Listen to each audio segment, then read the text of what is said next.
What would you do if you woke up and you saw this message? Send me Bitcoin and I'll double it. Now imagine the message was from or this guy, or better still, this brand. Yes, the internet was losing its mind. And you know the funny thing, it wasn't an elite hacker group or a very expensive software. No, wait for it. So in 2020, something happened that shouldn't have happened. Twitter, one of the most popular and powerful platforms on planet Earth. I don't think there's anybody that doesn't know Twitter. It's there. There should be at a point I didn't know. So Twitter was compromised, and not just some random users getting hacked. No, we're talking about CEOs, billionaires, and former presidents. Do you know how powerful that could be? If for a few hours, you know the amount of bad things that could have been orchestrated. Well, let me leave you to that. I don't know because I'm not a bad person. So you can think what you can do with that sort of power for a couple of hours. So, as predetermined, this teenager had the control of the world's attention for a few hours, right? And you must think, how did the teenager get into Twitter, the server, right? You must think it is with one iron 0 day attack or explicit Nollywood coding. No. What did he use? People, which is like the weakest link when it comes to cybersecurity. He used you.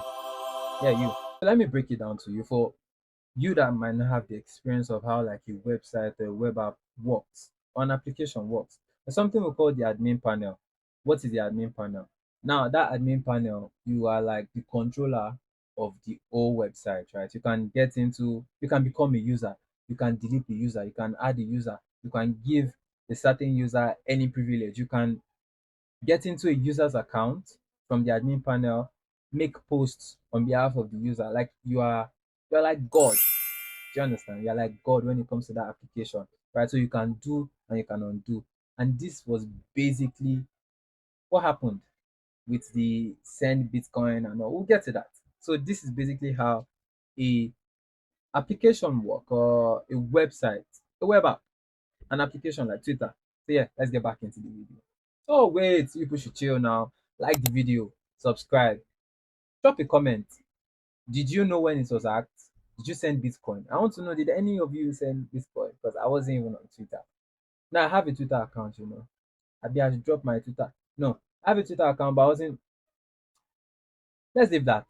Right? Did you send Bitcoin? If you did, drop it in the comment section. Yeah, like the video, subscribe. It helps the channel. Let's get back into the video. So to get into the admin panel, there's something you're going to need. Firstly, you need the admin panel login interface, right?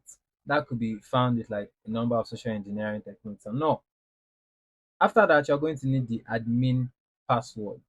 How did they get it? I know you're waiting for this. Well, they did something actually very simple, but not as technical, not simple, but not technical, right? They called an IT staff. They called pretending to be an IT staff, you know. Hello, I noticed your is having issues. I'm the IT da da da, and I'm here to support you. Kindly send in your. You understand? So it was like talking their way into the admin panel, got the details, got like it was that easy. But if you have like very bad English, I don't know, you might not be able to get into something like that. But for someone like me, something that was what they did. So after the well orchestrated pretense and deception, they were able to get into the account after getting the credentials, and then they went crazy with it. You know, taking over accounts like Elon Musk, Barack Obama, like we said, Apple. This sort of prominent people that have authority, when they speak, people tend to listen. Imagine Elon Musk sent you a message with his verified X account, send me a certain amount of Bitcoin and I'll double it for you. On the onset, you might not want to think it twice. Do you understand? You would want to like just go, and you think nobody is going to listen to them because why are these big people sending me messages to send them Bitcoins? Where you think people will not listen to them, but I bet you they made over $100,000 in my currency. I think that's about 130 million naira. Yeah, yeah, that's my local currency. That's bag. That's bag enough. Now we save the best for the last. No, not the last, basically, but I said a teenager, a 17-year-old teenager in his room. So was this kid, this teenager, was he an elite hacker? No, it wasn't. But he understood something that was, or that is very, very principal when it comes to cybersecurity. Human people are the weakest link. And this thing teaches us that no matter how secure, because I only a few companies that have better security compared to X, right? No matter how secure your company, your systems are, humans are still like the weakest link. Like I can talk my way through your human being, and then it's game over. So, secondly, you're going to think for a company like X, their access control is going to be top notch, and like it wasn't, because like most of the employees had the credentials for the admin panel, which shouldn't be.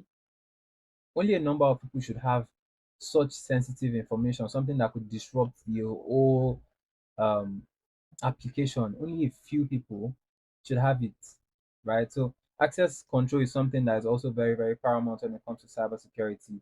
Knowing who should get where and why. Why do you need the access, the admin panel credentials? What are you doing that is so important? So yeah, and that leads us to least privilege. I think I'm becoming too technical, but let me explain this. Least privilege in cybersecurity is when you give people as much privilege as what they need to do their job, right? This privilege, give them what they need. Don't give more than they need. So lastly, trust is exploitable and attackers can actually weaponize it. Right. For attackers that have like very good voices, very good speak tonations or intonations, or very pretty faces or cute faces, they could make you unsuspecting. So as a cybersecurity professional or an IT person, you need to be perspicatious. I don't know. Like you always need to be conscious and always double check people, double check things, make sure things are what they are or what they say they are, or make sure people are what they say they are. You get the joke, or you get the fact, because it is a fact. So yeah, it was really nice dropping this video. So this is a reminder: cybersecurity is not just about coding or code or writing code or making exploitations. No, it is a whole lot more about people. And if you think something like this can happen again, come, it already is. If you want more content like this or things like this, subscribe, hit the like button, yeah, like button. And yeah, because it's safe doesn't mean it is secure. See you on the next one, guys. Take care of yourself. Bye bye. Ciao.